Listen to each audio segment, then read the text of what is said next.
This is the American Association of Jewish Lawyers and Jurists. Thank you, everybody, for joining us. And we are thrilled for today's presentation. Timely, as always, and even more so as the events of the last week came upon us. So let's go.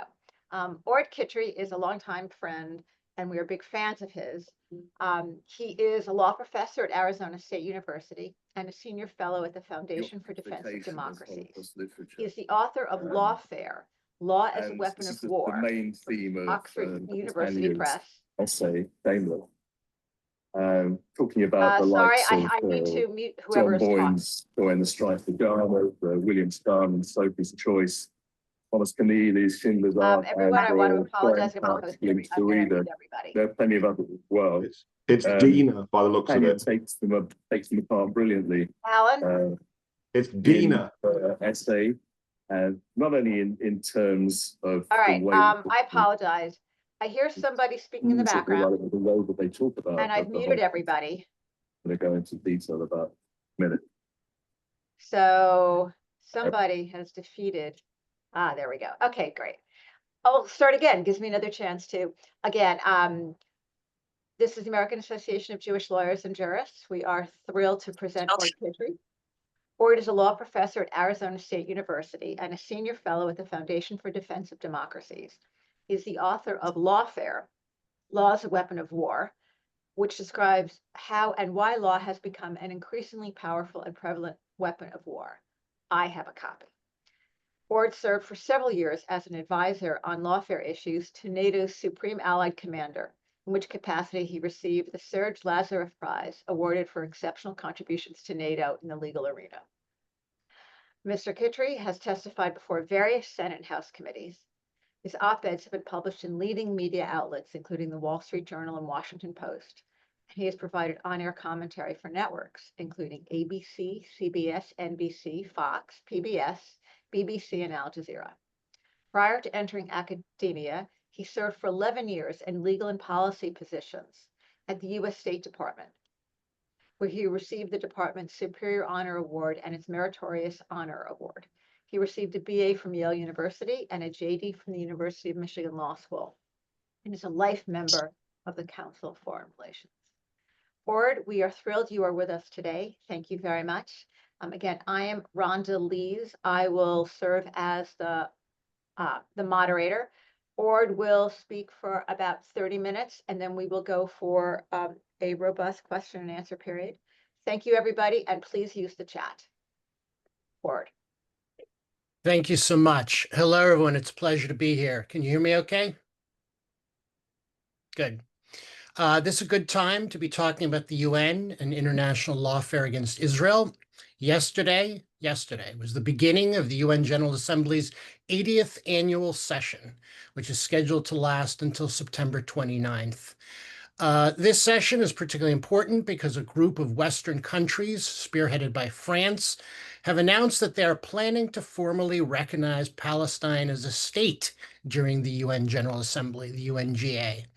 The other Western countries which have announced they're planning to formally recognize Palestine as a state during the UNGA include Australia, Belgium, Canada, Portugal, and the United Kingdom. It appears that those recognitions are most likely to occur during the final week of the General Assembly, when those countries' leaders are scheduled to speak. For example, French Prime Minister Emmanuel Macron is scheduled to speak on September 23rd, British Prime Minister Keir Starmer on September 26th, and Canadian Prime Minister Mark Carney on September 29th. I'll start my presentation today by discussing those potential recognitions, including their significance and their lack of consistency with international law. Then I'll turn to an overview of the UN's pernicious role in manufacturing and legitimizing anti-Israel propaganda and what the US can do about it. But first, the recognitions.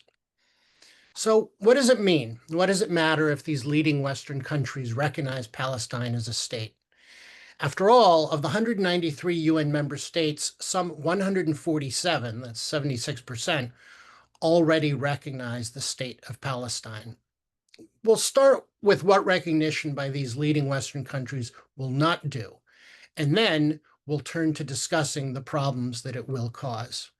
So recognition by these leading Western countries is not going to lead to Palestine being upgraded at the UN from its current observer status to a full membership. If it had full membership, it would have its own right to vote at the UN. But full Palestinian membership in the UN requires an affirmative decision in the UN Security Council, in which the US has a veto, which the Trump administration would certainly use to block Palestinian membership. Recognition by these leading Western countries will also not change anything on the ground in Israel, the West Bank, or Gaza. It will not relieve suffering or alter borders or security arrangements. It will not change facts on the ground. So what difference will it make? Well, it'll make future recognition by other EU and NATO states, most importantly Germany, more likely. I think it'll also make future recognition by a US Democratic president more likely.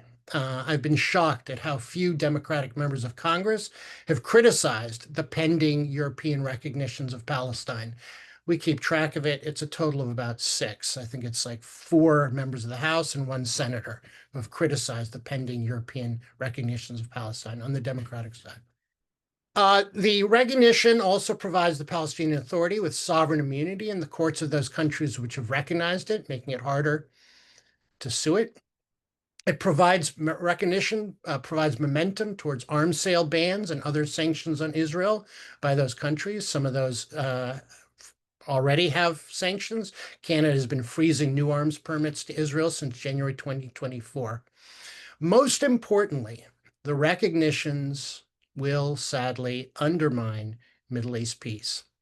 They will undermine the traditional legal land for peace principle. Recognition would undermine UN Security Council Resolution 242, UN Security Council Resolution 338, the Oslo Accords, and long-standing Western policy, pursuant to all of which Palestinian statehood could only come, if at all, as part of a negotiated solution to the conflict in which Israel receives peace in return. In my view, recognition by these Western countries in exchange for no Palestinian concessions imperils Israel's security by removing incentives for Palestinian groups to repudiate terrorism, recognize Israel's right to exist, and address final status issues in a productive way. Hamas is emboldened to continue holding hostages in power, and the PA, the Palestinian Authority, has no incentive to make real compromises on permanent security and refugee arrangements when Western leaders recognize Palestinian statehood without Israel receiving peace in return.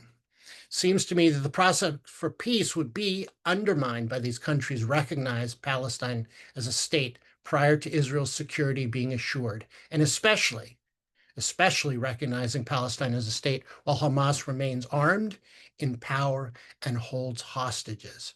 It sets the dangerous precedence that violence, not diplomacy, is the most expedient means for terrorist groups like Hamas to achieve their political aims. It's worth noting, particularly since all or most of you are lawyers, that Palestine does not, in fact, meet the international legal criteria for statehood. The legal criteria set forth in the Montevideo Convention reflect customary international law, and thus they're binding on all states. In brief, the Montevideo criteria require A, a permanent population, B, a defined territory, C, a government with effective control over that population and territory, and D, capacity to enter into relations with other states. Those are the traditional legal criteria for statehood. And in a moment, I'll describe how it is that Palestine does not meet those criteria. It's worth noting that the European Council added several additional non-binding criteria in its 1991 guidelines for recognizing new states in Eastern Europe and the former Soviet Union. The European Council guideline is notable because many of the countries that are planning to recognize Palestine now are European countries. The EC guidelines include prospective states providing their citizens, quote, the rule of law, democracy, and human rights. So that was the criteria the EC had, non-binding criteria. providing their citizens the rule of law, democracy, and human rights. All right. So where does the Palestinian Authority stand vis-a-vis these criteria? So the PA, Palestinian Authority, is obviously the entity that these Western countries plan to recognize.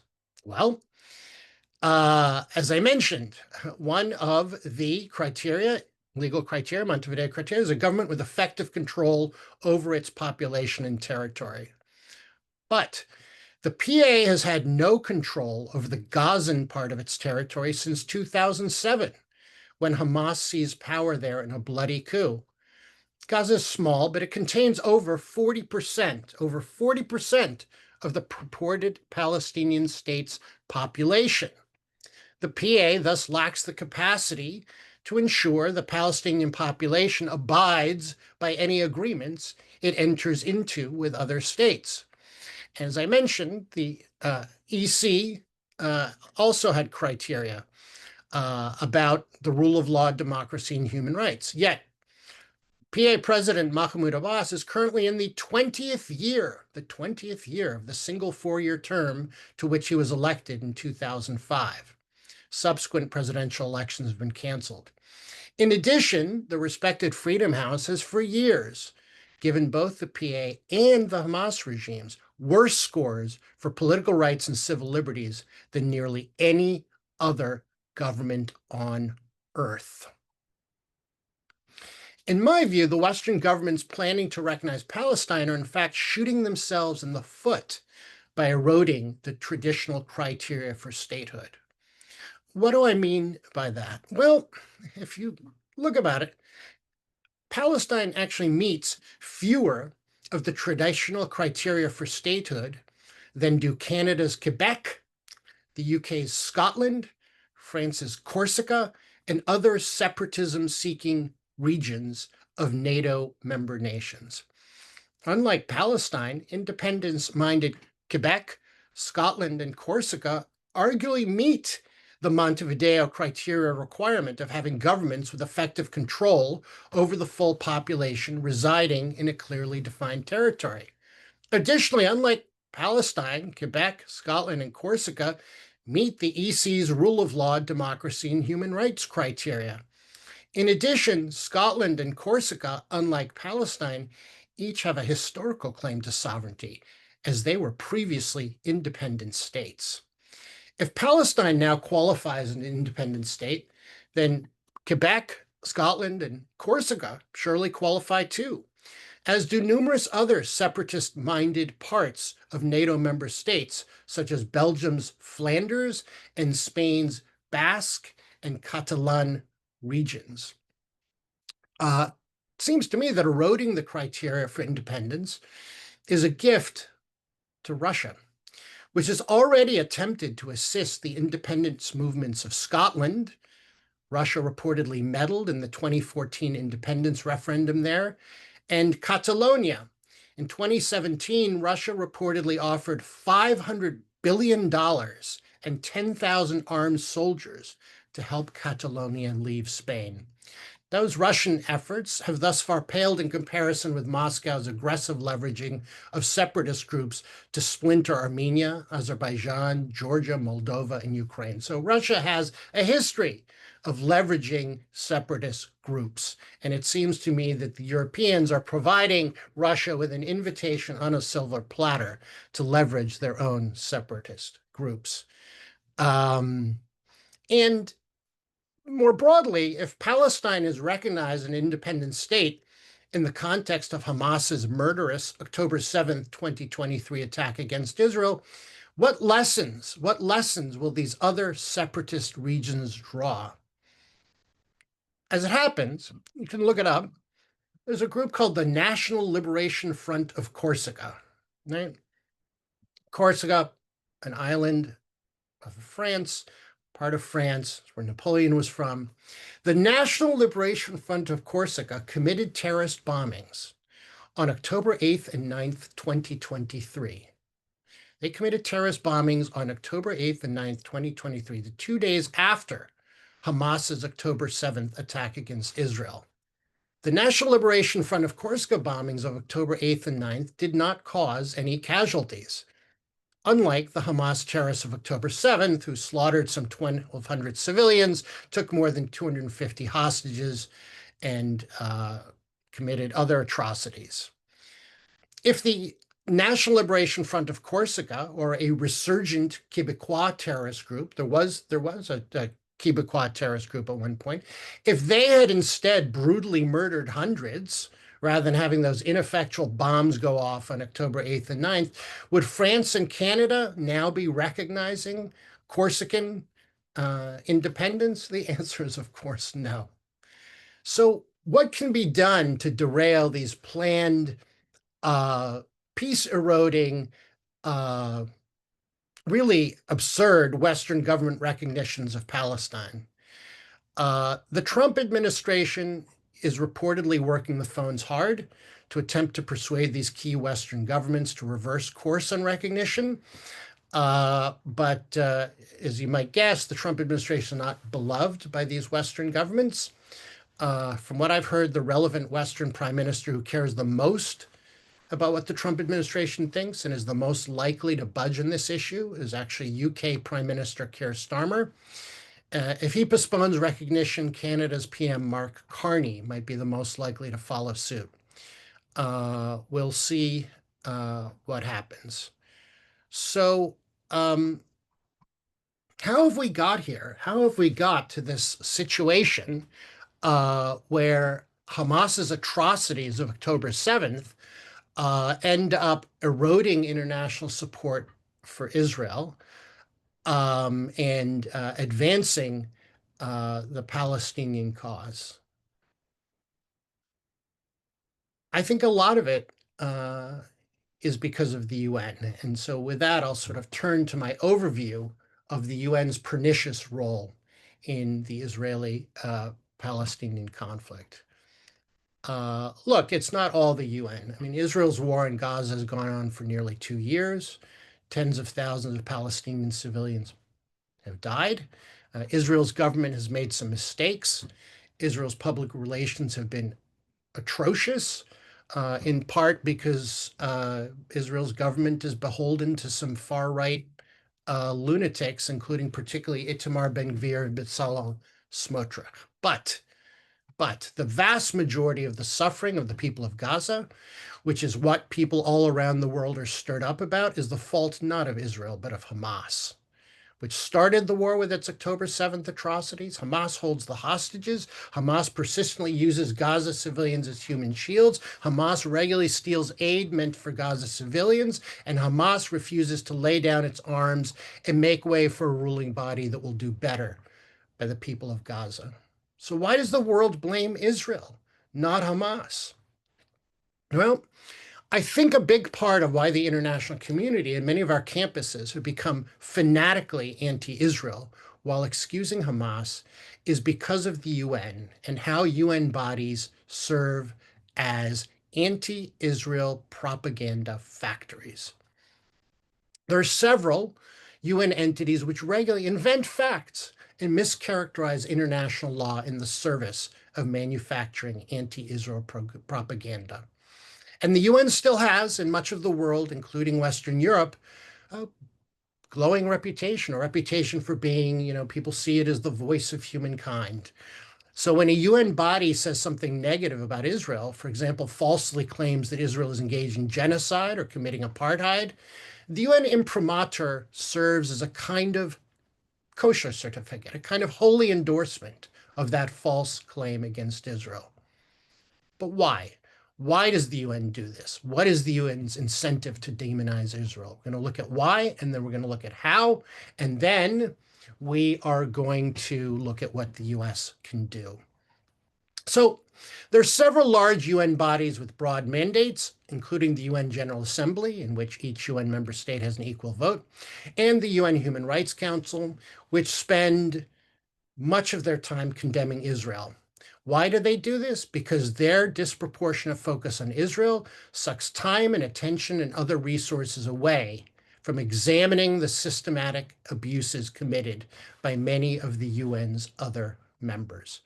Kofi Annan warned while serving as Secretary General that the Israeli-Palestinian conflict is often used to monopolize attention at the expense of other situations which merit scrutiny. And monopolize attention, it does. The UN General Assembly has since 2015 passed a total of 173 resolutions condemning Israel and only 78 resolutions condemning other countries, including none on China. None on China, which we know is committing genocide in the Uyghur region. So you have these false claims against Israel passed at the level of the UN General Assembly and the UN Human Rights Council. But the false accusations against Israel are typically not, invented by these larger UN bodies like the UN General Assembly and the UN Human Rights Council. Instead, these false accusations often enter the UN system through several smaller UN entities, and we're going to discuss those. There are several smaller UN entities which were literally created to, and they do nothing but invent facts and mischaracterize international law in the service of manufacturing anti-Israel propaganda. These UN entities, which do nothing but manufacture anti-Israel propaganda, include the Special Rapporteur on Human Rights in the Palestinian Territory. That's a position currently held by the egregious Francesca Albanese, who the US recently sanctioned. Another such entity is the Commission of Inquiry on the Occupied Palestinian Territory, whose commissioner is led by Navi Pillai, recently resigned effective the end of October. Other such Israel-bashing entities, I'm going to read their names. It sounds like something out of a Monty Python skit. Other such Israel-bashing entities include the Committee on the Exercise of the Inalienable Rights of the Palestinian People, the Division for Palestinian Rights, the U.S. Information System on the Question of Palestine, the Special Committee to Investigate Israeli Practices Affecting the Human Rights of the Palestinian People, and the UN Register of Damage Caused by Construction of the Wall in the Occupied Palestinian Territory. There's nothing like this for any other group at the UN, and Israel is the only UN member state to have such a battery of propaganda units at the UN arrayed against it. As I've written in various places, the UN rules, which require strict impartiality and objectivity, are persistently violated by these entities. These entities are created with profoundly prejudicial mandates. They regularly hire personnel who are obviously prejudiced against Israel, and they produce content which is egregiously biased and sometimes anti-Semitic. One of the things that these UN organizations do is they frequently redefine or seek to redefine crimes in order to claim Israeli violations.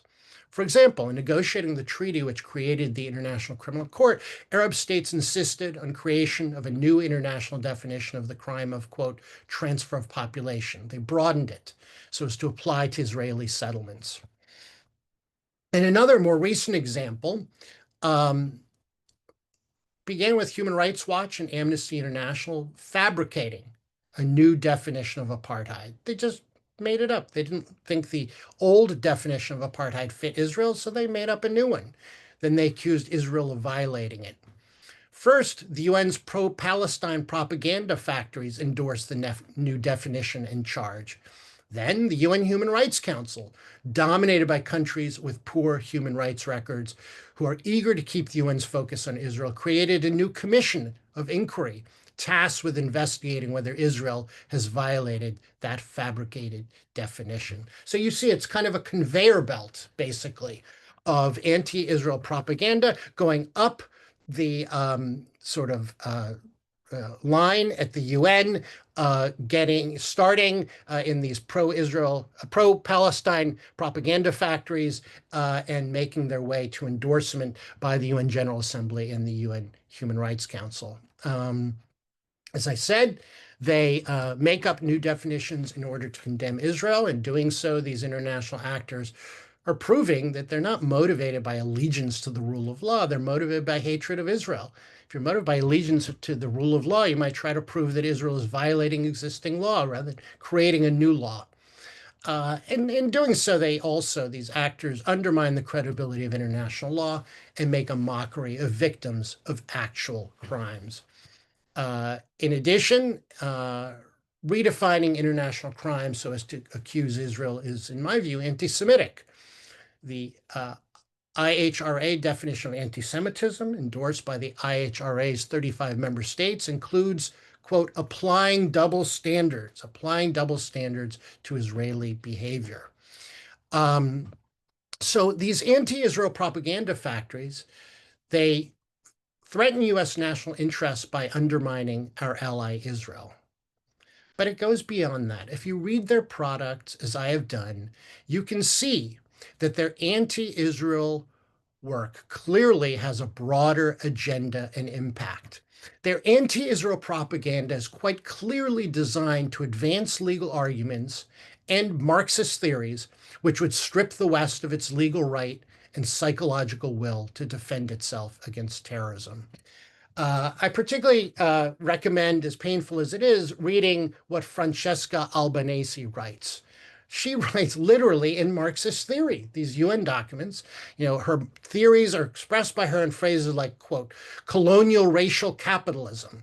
These are the same theories put forth by her in UN documents, which have in recent years been used to brainwash students across the globe into a narrative which places Western democratic countries and their citizens into the oppressor category and legitimizes violence against them by every third world dictatorship and terrorist group that claims that they are oppressed.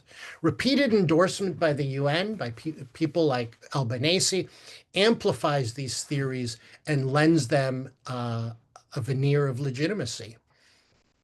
You could, for instance, read Albanese's June 30th report titled From Economy of Occupation to Economy of Genocide.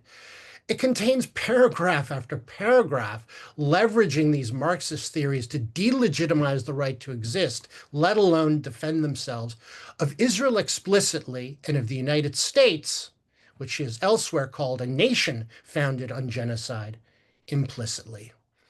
So these propaganda factories harm not only Israel, but also Western security more broadly. In the process of defaming Israel, these UN entities persistently mischaracterize and misapply international law, and they push the International Criminal Court and International Court of Justice to do so in ways which impede the ability of the US and its NATO allies to defend themselves against terrorism. For example, by ignoring Hamas's rampant use of human shields, a war crime, and utilizing the resultant civilian casualties to falsely accuse Israel of war crimes, these anti-Israel propaganda offices incentivize continued human shields use against the West by Russia, ISIS, and the Taliban. So to repeat, the UN propaganda factory's attacks on Israel are a wedge designed to advance legal arguments and Marxist theories, which would strip not only Israel, not only the United States, but the entire West of its legal right and psychological will to defend itself against terrorism. And who funds all of this? Who funds these anti-Israel, pro-Palestinian, anti-American propaganda factories? Who funds all of this? You do. Over 1/4 of the UN is funded by US taxpayer dollars.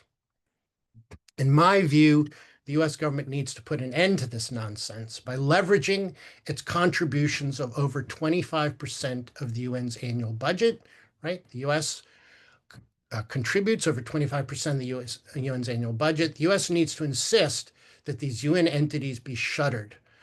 US taxpayers should not be funding a factory producing propaganda designed to legitimize the destruction of America and its allies. There's actually precedent for doing this. History demonstrates that the US can use its financial leverage over the UN to achieve important reforms. For example, in 1986, Congress passed legislation which successfully persuaded the UN to implement specific reforms. Congress threatened to reduce the US assessed contribution to the UN budget by 20%. Then in 1999, Congress, led by Senators Joe Biden, believe it or not, and Jesse Helms, and the Clinton administration negotiated what was called the Helms-Biden Agreement that successfully conditioned $800 million in US payments on the UN implementing other specified reforms. So it's interesting to note that Congress has previously enacted legislation reducing its UN contributions by the amounts the UN spends on the pro-Palestine propaganda factories. The Congress has passed legislation prohibiting funding to US entities that admit the PLO as a member, and there's legislation mandating an end to US funding of any UN body that expels Israel. But neither Congress nor any administration has ever withheld big money, the likes of 20% of the US contribution or of $800 million until the UN agrees to shut down its anti-Israel and anti-American propaganda arms. This may change. This may change in the coming months. Certainly, the Trump administration is building up massive leverage over the UN budget. The Trump administration has rescinded some $1 billion and proposed to withhold another $3 billion in US contributions to the UN. This is a lot of money. They also have created their FY 2026 top-line budget request would pause most assessed and all voluntary contributions to the UN, but authorize the president to instead choose to provide some UN funding from a new, quote, America First Opportunity Fund account. So pulling the money back, but retaining the ability to put some of it back in. The US has twice before, as I mentioned, 86, 99, used lesser leverage to extract significant reforms from the UN. It seems to me that the US's current budgetary leverage should be used to permanently shut the UN's most pernicious entities. So if all you do is withhold money, well, a future administration could easily turn the UN funding spigot back on. But it seems to me that using the US's funding leverage now to achieve permanent closure of these pro-Palestine propaganda factories, permanent closure agreed to by the UN in writing, could be harder to reverse. And with that, I conclude my remarks. Be happy to take questions both about that. I can also talk about the ICC arrest warrants for Netanyahu and Gallant and what the US is doing about them. I can also talk about the three International Court of Justice cases against Israel. There was the one July 2024 in which Israel's continued occupation was ruled illegal. There's the genocide case against Israel brought by South Africa. And finally, there is the case which hasn't gotten as much attention, which has to do with Israel's obligations in relation to the presence and activities of the UN, namely UNRWA, in the occupied Palestinian territory. Happy to address those during Q&A. Thank you. Thank you so much. I've gotten a couple of questions, and one of them actually was about the warrants. So if you could talk a little bit about that, that would be terrific. Thank you. Sure. Happy to discuss the warrants. It's really an astonishing story, these ICC arrest warrants. I actually played a significant role behind the scenes. I saw what was happening. The ICC chief prosecutor, Karim Khan, had indicated that he was going to travel to Israel so that Israel could provide him with an overview of what Israel was doing, how it was enforcing, international law. He was about to step on the plane to go to Israel, and all of a sudden he changes his mind, and he instead announces the issuance of the warrants. Now, the trip to Israel was important because the ICC, by its charter, needs to stay out of situations where the country at issue, the country that is accused, is genuinely handling the accusations of war crimes. So he was required to see what Israel was doing, and in my view, to hold off and leave it to Israel to address what it was. This is beside the fact that Israel is not a member of the ICC, and thus the ICC doesn't have jurisdiction. But even if the ICC claimed jurisdiction, it had to engage in complementarity, which is deferring to the Israeli system's handling. So why did Karim Khan suddenly change course? Well, it's been documented several places that Karim Khan changed course because he was accused of raping one of his staffers in various places, including New York. And he decided to change the focus on Israel to distract from what was happening. And also because the specific staffer that he was raping was a Muslim woman who was sympathetic to Palestine. And he's quoted as basically telling her, well, you can't proceed with this accusation. It will interfere with justice in Palestine. So this is the absolute miscarriage of justice that has led to these arrest warrants against Netanyahu and Gallant. The U.S., the Biden administration spoke out against the arrest warrants. The Trump administration has taken some action against the arrest warrants. The Trump administration imposed sanctions first on Karim Khan, and then imposed sanctions on several judges that were involved in the case. Then they imposed sanctions on Francesca Albanese under the ICC executive order, although she's not really core to these warrants against Israel. You may say, well, what does it matter that the Trump administration imposes sanctions against the ICC? Well, when we know that when the Trump administration, the first Trump administration, imposed sanctions against Karim Khan's predecessor, Fatou Bensouda, her credit card stopped working, her bank sort of pulled her mortgage. And we know that the ICC has been complaining that these sanctions are making it difficult for the ICC to operate. Nevertheless, the warrants are still out there. And obviously, they've had a very negative effect on Netanyahu's reputation and Gallant's reputation. Some countries have said that they are not going to honor every ICC member state is supposed to honor the warrants, but some countries have said, who are ICC members, have said they will not honor the warrants. Netanyahu traveled to Hungary, which refused to honor the warrants. Then the ICC went after Hungary for refusing to honor the warrants. And the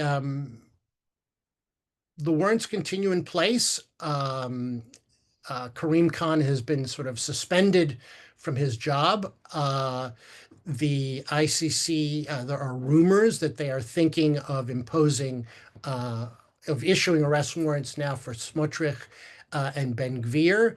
That has not yet occurred, but that's the situation with respect to ICC warrants. I'm happy to answer any specific questions. Thank you. I have a very different question. Can you talk a little bit about, maybe compare and contrast is easy, of the old definition of apartheid versus the new one that was jerry-rigged to simply include Israel? Talk a little about the exact wording or timing or any of the language. Sure. So the old definition of apartheid, among other things, had to do with race. And in my view, there isn't a racial difference between the Israelis and Palestinians. And also, South Africa discriminated, basically against every Black person in the hospitals. and the beaches and the bathrooms and everything were sort of black and white. Israel um, does not differentiate in that way between Arabs uh, and Israelis, between Muslims and Jews. I mean, certainly in terms of Israeli Arabs, you see that many Israeli Arabs are very senior in Israel. They had, universities. They are senior at banks. They are senior diplomats.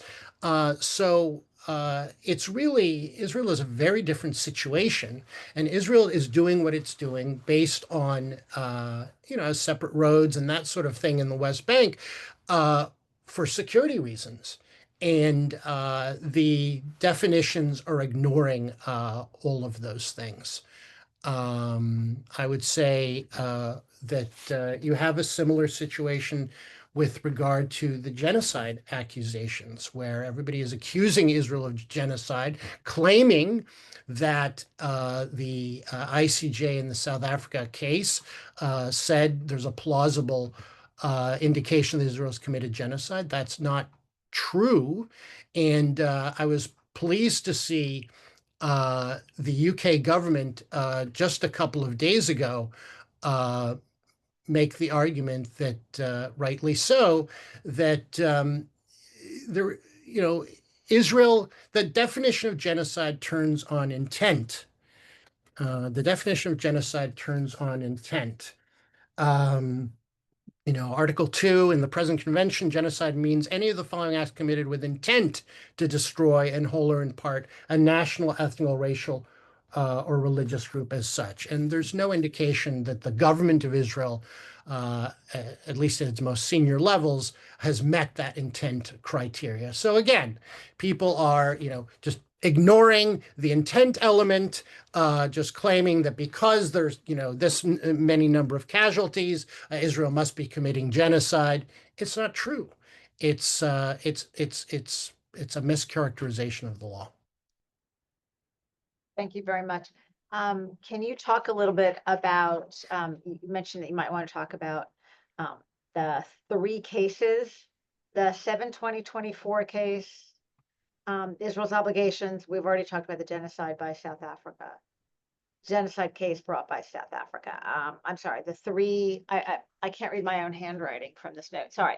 The July 2024 speech, I think it was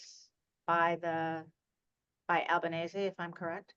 No. So on July 19th, 2024, Okay. the International Court of Justice issued an advisory opinion concluding that Israel's continued occupation of the West Bank, including East Jerusalem, was illegal and needed to come to an end. And this is, I think it's a mischaracterization. I've explained how it's a mischaracterization of international law. My view is that Israel does not need to Israel. How did Israel come into possession of the West Bank and East Jerusalem? Israel came into possession of the West Bank and East Jerusalem in a defensive war, a war of self-defense in 1967. And 242 and 338 indicate that Israel doesn't need to withdraw from those territories until such time as it receives peace in return. Peace in return is not on offer. It seems to me, therefore, the continued occupation is legal. But the advisory opinion says otherwise. And when you have an advisory opinion from the International Court of Justice, it's an advisory opinion, so it's not legally binding. Nevertheless, plenty of national courts, plenty of activists, plenty of people around the world see this and they say, well, Israel's continued occupation is illegal. Therefore, we need to impose penalties on Israel, impose sanctions on Israel until such time as they withdraw unilaterally, because that's what the ICJ advisory opinion said, that Israel needs to withdraw unilaterally in exchange for nothing from the West Bank and East Jerusalem. We talked about the genocide case brought by South Africa. It was instituted December 29th, 2023. The court has issued several provisional measures orders. The genocide case is not an advisory opinion. The genocide case is an actual dispute between Israel and South Africa as to implementation of the Genocide Convention. The case is not going to be decided for a long time. Israel's deadline to respond is now January 12th, 2026. Then there will be hearings. There will probably be no final judgment until 2028. But the damage has largely been done. The damage has largely been done. Everybody is conflating Israel with genocide. The accusation has been made. The ICJ, what the ICJ said about it has been, seems to me, twisted. People have used it to argue that Israel's committing genocide, even if they haven't. And look, I mean, the war that Israel is waging is really on two fronts. One front is the military front, where Israel has the bombs and the ammunitions and the military strategy to kick the ass of its opponents, as we've seen repeatedly. But war now really is waged also on the international legitimacy front. And Israel is frankly losing on the international legitimacy front. And one of the reasons why it's losing is these charges sort of, as I say, filter up through the UN system. They end up places like the ICJ. And as a result, Israel's legitimacy is being hurt. Western countries are depriving Israel of ammunition. There are increasing signs of potential sanctions against Israel. But in reality, the genocide accusation, in my view, is false. When you look at it, right, despite Hamas hiding behind human shields, despite the fact that practically alone in international conflicts, the people of Gaza have no place to go, right? You see refugees flee from other conflicts. They have no place to go because Egypt won't let them in. Nevertheless, the ratio of Gaza civilian deaths to combatants killed is lower than in other urban warfare worldwide. I mean, it seems to me that Israel's advance warnings and other steps to mitigate harm to Gaza civilians go beyond precautions undertaken by any other military. I've heard that from American JAGs and officers. It seems to me those mitigating steps demonstrate Israel's goal is not genocide, but far from it, to minimize civilian casualties, while exercising Israel's rights to free hostages, apprehend October 7th atrocity perpetrators, and protect Israel's population from further attacks. So this isn't genocide, but the world is calling it that. And it's a sad situation that has come to this, and it proves the power of legal accusations because any longer legitimacy is considered tantamount to legality, and the other side is winning the lawfare battle. The final ICJ case, which I think has received less attention, again, a request from the UN General Assembly. It has to do with Israel's obligations in respect to the presence and activities of the UN in the occupied Palestinian territory. Israel's October 2024 legislation banned UNRWA from operating on its territory. I could go on about UNRWA and how awful they are, how they perpetuate the conflict. But anyway, Israel banned UNRWA from operating on its territory.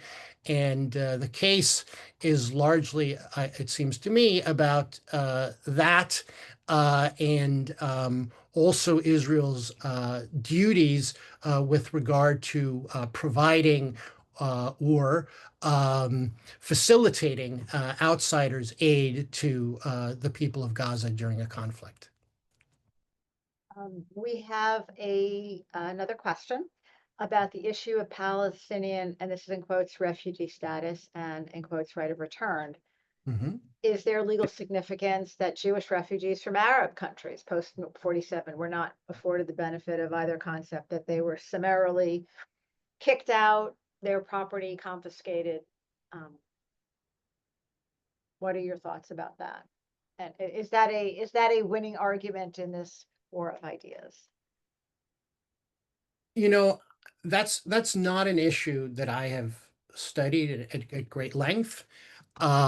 It's not an issue which really is coming up on a day-to-day basis. It seems to me, I mean, my hunch is that it's a good PR argument. I'm not sure that it would be of great value in an ICJ case, shall we say? But I don't really know because it's not something that I've studied in great detail. It's not an issue which is coming up much these days. The debate is over apartheid and the law of war and genocide. Those are the legal issues and arguments that form the battleground over Israel's legitimacy and legality in terms of what it's doing. Great, thank you. I don't see any more questions, so Ord, I will give you a chance to breathe for a moment. First of all, I'm hearing fabulous things. This was terrific. I mean, so clear, and helping people answer these types of questions is really important. I'm wondering if people would give me a moment to introduce Robert Katz. And Robert, take it away. Talk about our project. Wait.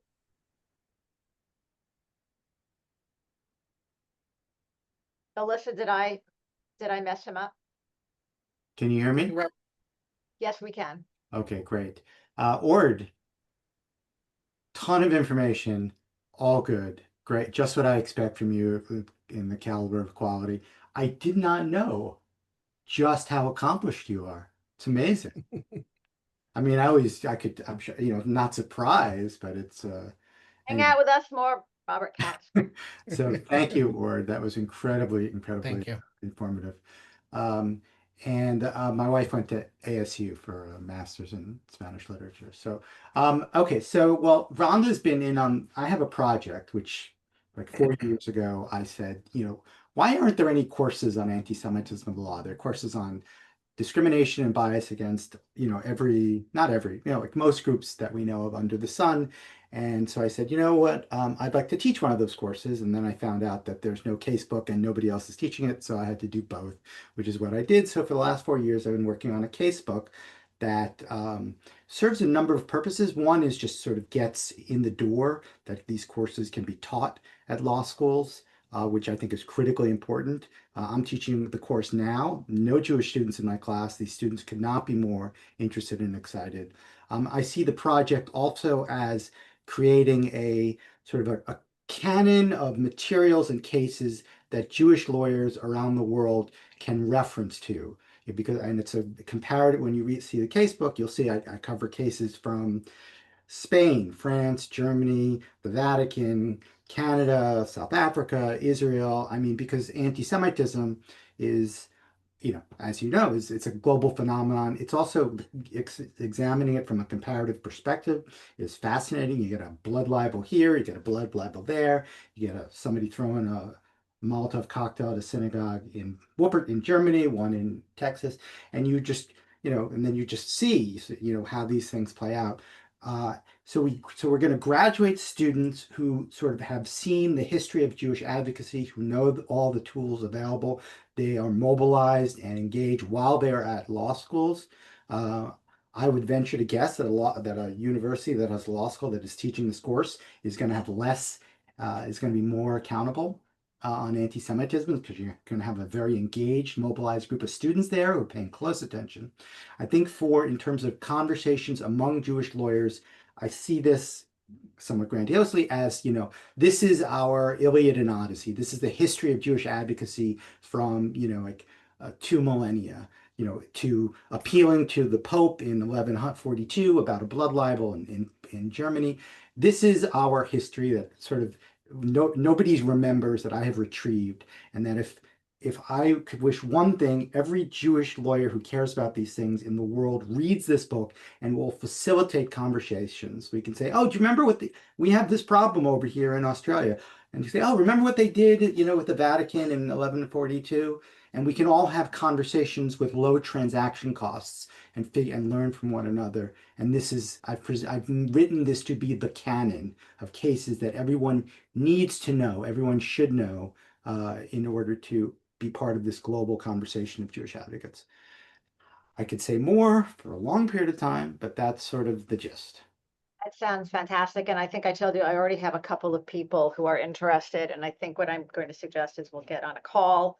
But anyone else here is interested. It sounds very exciting. Right. I'm sorry. Thank you, Rhonda. Right. So this is the whole thing. Like, this course will not be taught, except maybe perhaps by Orde, by tenure track law professors who are busy, for whom there's no political upside in teaching this course.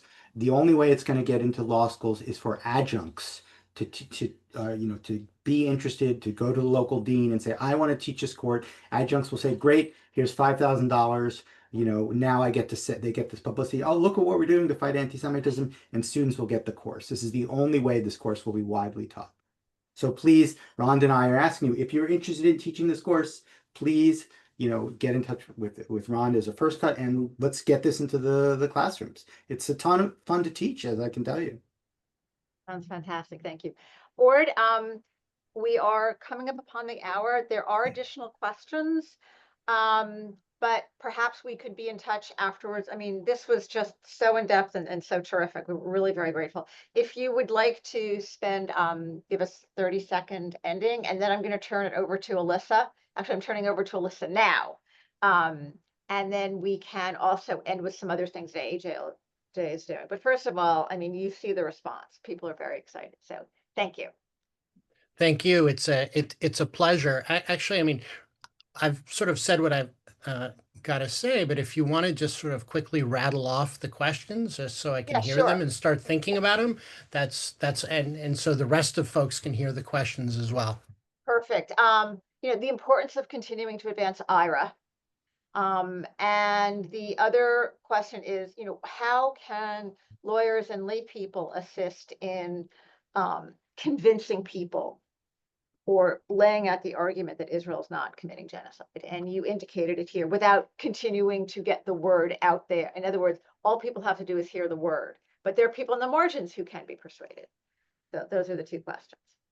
And also, folks, please check in the chat. Information is coming through, including praise for Orde. So, yes. Okay. Thank you so much, Rhonda, and to Orde. I'm sorry I wasn't here for the beginning, a little bit of a work emergency, but thank you so much. We do have the recording, so everyone, including myself, will catch the whole thing. I'm not sure what Rhonda said in the beginning, but in case she did mention it, I will reiterate. So tomorrow we have at 12:15 in-person virtual, the Supreme Court review and preview with Mark Joseph Stern, senior writer for Slate Magazine. So that's co-sponsored by the JCRC and other people that we collaborate with very often. And hopefully you can join that either in person or online. And then on next week, on September 18th, we are going to have a webinar with Richard Heidemann and Joseph Tippograph of Heidemann, Newman Kallick, and they will be discussing one of our other favorite topics, UNRWA. And it's on litigating UNRWA, illegal assault on the infrastructure of terror hidden behind a UN flag. And I will then segue from the mention of Richard Heidemann in case Rhonda just posted about it. But we will be holding our 2025 Pursuit of Justice Awards this year on December 4th. And it's going to be in DC this year at the Whittemore House. And our honorees include Richard Heidemann, Lee Wolosky of Wilkie Farr. He is one of the lead prosecutors in the case against the Palestinian billionaire. I think it was it's Bashar Masri, amongst other October 7th cases. And I'm sure all of you know, Dr. Deborah Lipstadt will be one of our honorees as well this year. So we are very excited. Save the date, and you'll be receiving more information soon. And please join the AAJLJ. We're doing a lot of great work. Thank you. And Orde, if you want to bring this home. Thank you so much. I would say that, first of all, thank you. It's a pleasure. I encourage all of you, the legal battle, the legitimacy battle is so important. And, to the degree that the Jewish lawyers can play a role writing op-eds, writing letters to the editor, just speaking knowledgeably to their friends about these issues, I think it's incredibly important. The only way to win the battle is to fight back as vigorously as we can. Thank you. Okay. Thank you to everybody. Have a wonderful day, and we'll see you all soon, hopefully.